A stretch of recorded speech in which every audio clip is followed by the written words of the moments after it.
C'est par une flamme de feu dans un buisson que l'Éternel attire l'attention de Moïse. Et ce qui est étrange, c'est que le buisson ne se consume pas. Je veux me détourner pour voir cette grande vision, dit Moïse. Et pourquoi le buisson ne se consume pas, Exode 3.3. Un buisson en feu qu'aucune main d'homme n'a allumé et qui continue de brûler sans combustible. Image pour Moïse de ce que Dieu pouvait faire avec lui.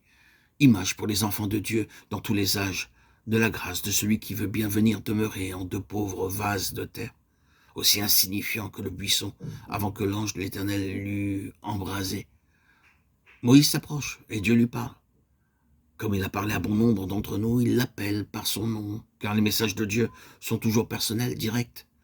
Un tiers n'est point nécessaire pour nous les appliquer et pour nous dire « tu es cet homme-là ». Quand Dieu parle, nous oublions nos voisins et nous savons à qui il s'adresse. Mais il faut que Moïse sache que c'est une chose extrêmement solennelle que de rencontrer Dieu, même lorsque ce n'est pas encore face à face. Moïse, le lieu sur lequel tu te tiens est une terre sainte. Terre sainte. Alors qu'un instant auparavant, c'était un terrain ordinaire. Terre sainte, à cause de la sainte présence du Dieu de gloire. Si quelqu'un souille le temple de Dieu, Dieu le détruira. Car le temple de Dieu est saint, et vous êtes ce temple. Oh, combien il est nécessaire que nous nous souvenions de cela. Alors, nous ne demanderons plus s'il y a quelque mal à faire ceci ou cela, mais bien plutôt si cela est convenable pour quiconque fait partie du temple de Dieu. Si Dieu demeure en nous comme il demeura dans le buisson, sa sainte présence illuminera même les choses ordinaires et les embrasera de la gloire du ciel. Et il ajouta, « Je suis le Dieu de ton père » Exode 3.6. Ce Dieu qu'avait rencontré Abraham et devant lequel il s'était prosterné, ce Dieu que connaissaient aussi Isaac et Jacob, ce même Dieu rencontrait maintenant Moïse et lui disait « Je suis Dieu ».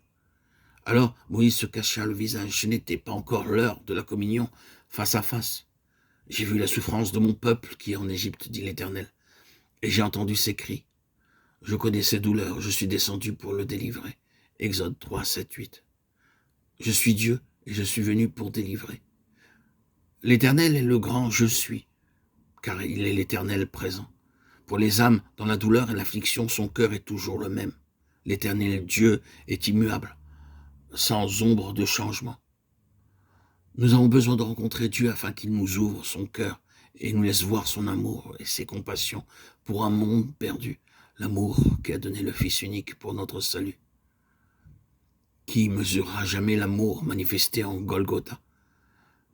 Le Père consentant à la mort de son Fils, le Fils consentant à la séparation d'avec le Père par la croix. L'Esprit éternel qui entoure de sa tendresse et de ses soins jaloux les racheter.